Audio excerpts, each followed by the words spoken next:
Right guys, yun. Tuturo ko sa inyo kung paano magtanggal ng handle grip. So, same lang to sa Sniper 150 at saka sa ito sa NMAX. So, NMAX yung tatanggalin natin.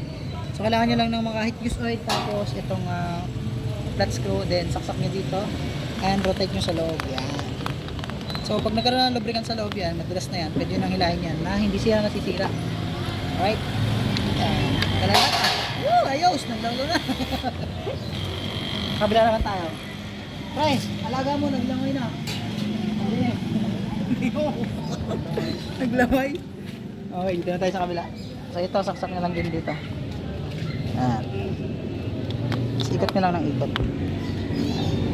So kailangan nyo lang malubricate yung loob para, yan, ikot siya. Banggaan kayo, naka-video kami. Yan o, kailangan nyo lang guys. Yan.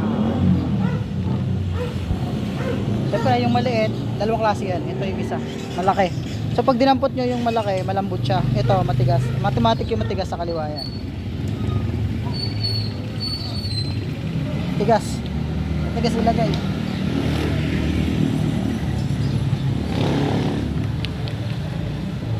Isa natin ng konti para may pasok natin. Hindi, pasuyo nga ako nung naglangoy na yan. Pasuyo ako naglangoy. Balawan mo.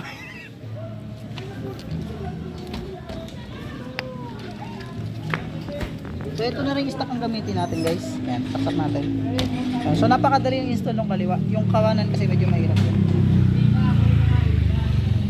Ito naman tayo sa kanan. Let's go. So lagyan natin konting lubricant ulit.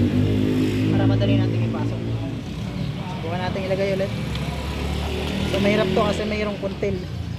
Yan, medyo tulak nyo lang pa ito. Yan. So ito na, nakikabit na natin. Sadyang makunat na to pre? Makunat na? Lulubricant. Ay siya, nag-auto. Balik pa naman. Mahaba kasing cable nito. So yun lang guys, at ang daling ikabit. Kitang-kita nyo naman. Pwedeng gayahin, wag lang iiyak pagkasundot ng screw. Masakit na makatusok. Alright, yun lang guys. Salamat.